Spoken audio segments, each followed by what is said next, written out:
AIMIM प्रदेश अध्यक्ष अख्तरुल इमान ने आज प्रेस वार्ता की। उन्होंने इस दौरान स्वामी प्रसाद मौर्य की पार्टी अपनी जनता पार्टी के साथ एआईएमआईएम के गठबंधन का ऐलान किया है। इस मौके पर एक्स कैबिनेट मिनिस्टर मुनाजिर हसन ने एआईएमआईएम की सदस्यता ली, जिन्हें जमुई का कन्वेनर नियुक्त किया गया है। अख्तरुल इमान ने कहा कि कई दलों से बात चल रही है और थर्ड फ्रंट तैयार हो रहा है।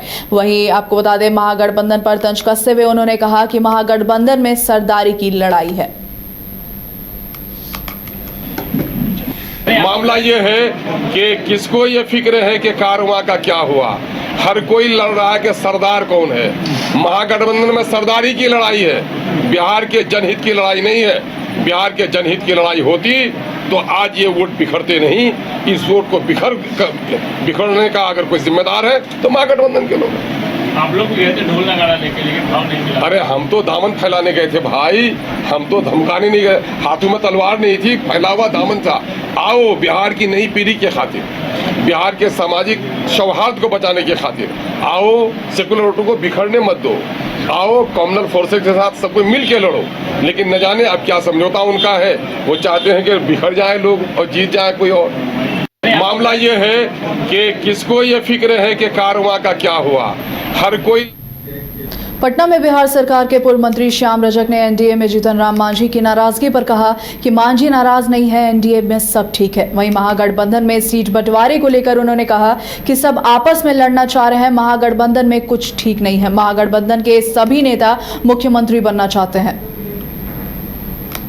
देखिए, एनडीए का गठबंधन मजबूती रूप से बन चुका है और इस सीट के बंटवारा से एनडीए के सभी घटक के कार्यकर्ता, नेता, सभी शुभचिंतक, सब लोग बहुत खुश हैं और बहुत ही मजबूती के साथ एनडीए का जो नारा था, फिर से नीतीश और 225 के साथ 2025, तो वो नारा सकारात्मक और पूरे रूप से सफल होगा और उससे भी ज़्यादा हो सकता है, क्योंकि एनडीए में किसी तरह का झल्ला नहीं है। हर लोग मिलकर के, सभी नेता एकजुट होकर के, सभी नेता जाएंगे, घूमेंगे, सभी नेता कार्यकर्ताओं के, प्रत्याशियों के चुनाव प्रचार करेंगे और जनता का समर्थन नीतीश कुमार के साथ है, नरेंद्र मोदी के साथ है।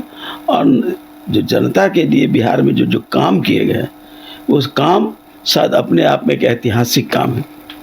कोई ऐसा वर्ग नहीं है जो अछूता हो, चाहे युवा हो, चाहे महिला हो, चाहे कृषक हो, चाहे वो उच्च वर्ग के लोग हों, चाहे वो दलित वर्ग के लोग हों, चाहे वो पिछड़ा वर्ग के लोग हों, चाहे वो हमारे वृद्धा हो, चाहे वो हमारे विधवा हों, चाहे वो मजदूर हों, सभी के लिए काम किया गया और सभी लोग इस सरकार से खुश हैं। नीतीश कुमार का कार्य।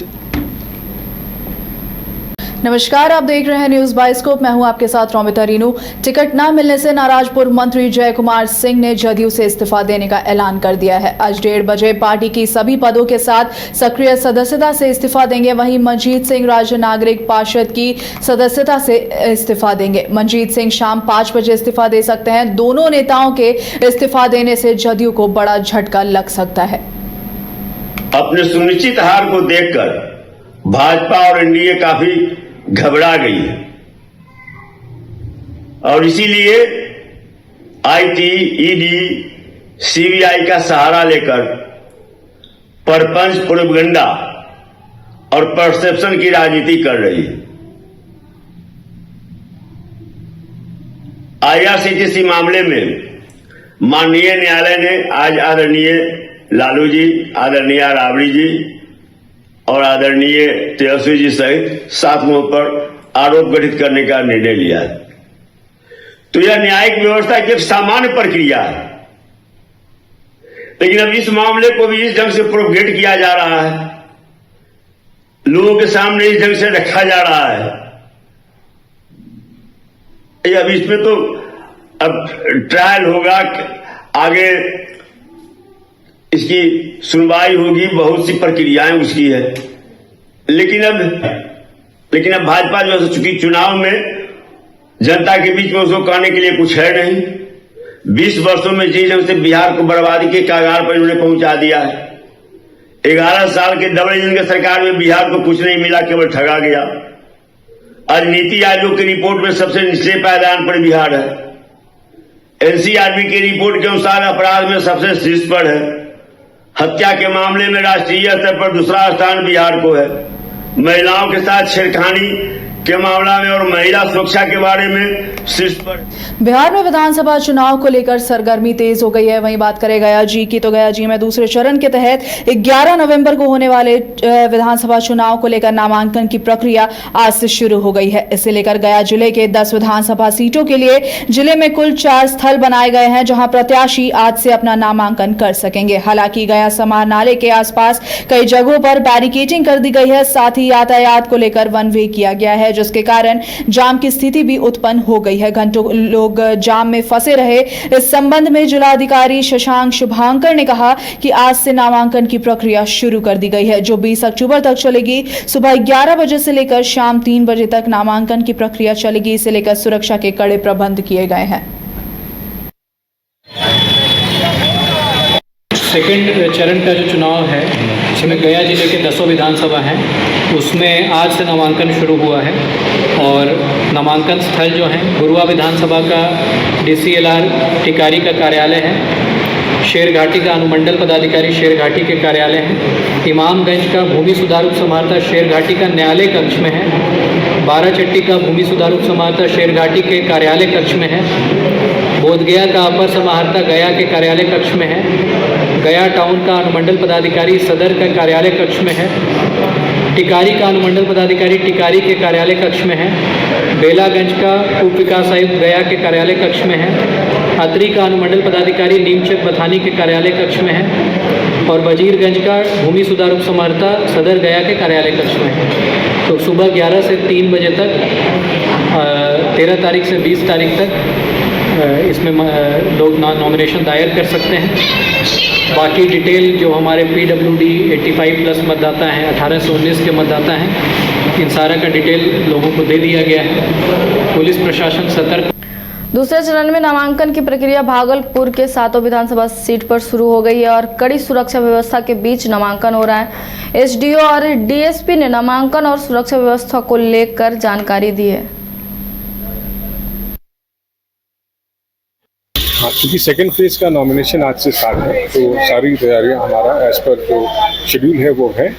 और जैसा कि आप देख पाएंगे, सुरक्षा के दृष्टिकोण से भी, क्योंकि ये जिला और अनुमंडल मुख्यालय है, यहाँ पर 3 विधानसभा का नामांकन होना है, तो उस हिसाब से जो सुरक्षा की तैयारियां हैं वो की जा चुकी हैं। और अभी तक प्राप्त जानकारी के अनुसार कोई भी NR प्राप्त नहीं हुआ है। जैसे ही प्राप्त होगा उसके बाद हम लोग उसकी जो कार्रवाई है वो कर लेंगे।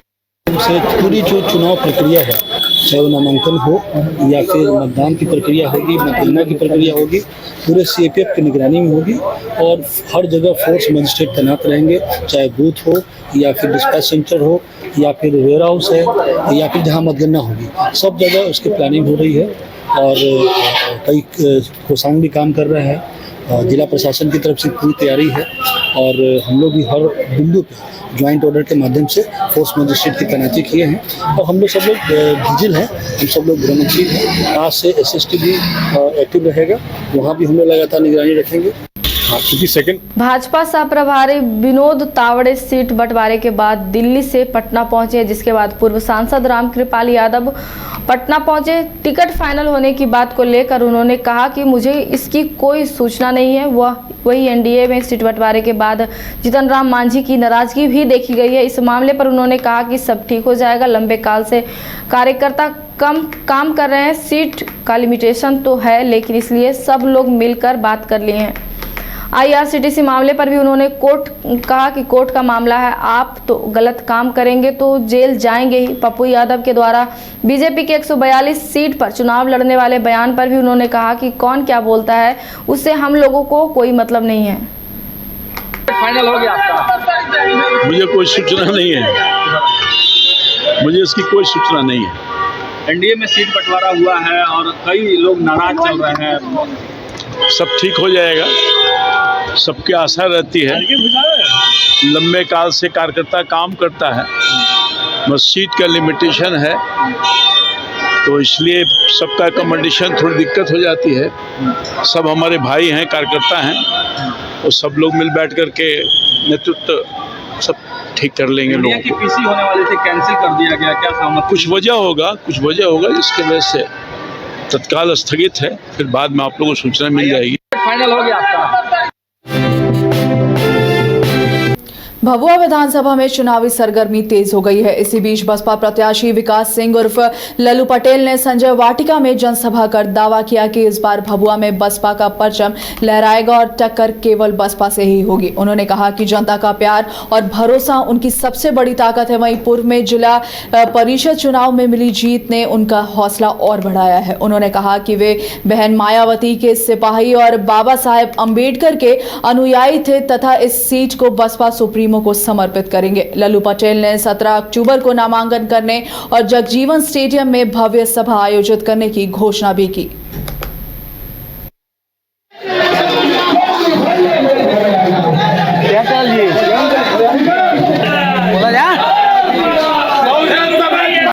मुख्य उद्देश्य है कि 17 तारीख को नामांकन पर्चा दाखिल होगी। हमारी बहुजन समाज पार्टी भभुआ 205 मैं विकास सिंह लल्लू पटेल पर्चा दाखिल करूंगा 17 तारीख दिन शुक्रवार को।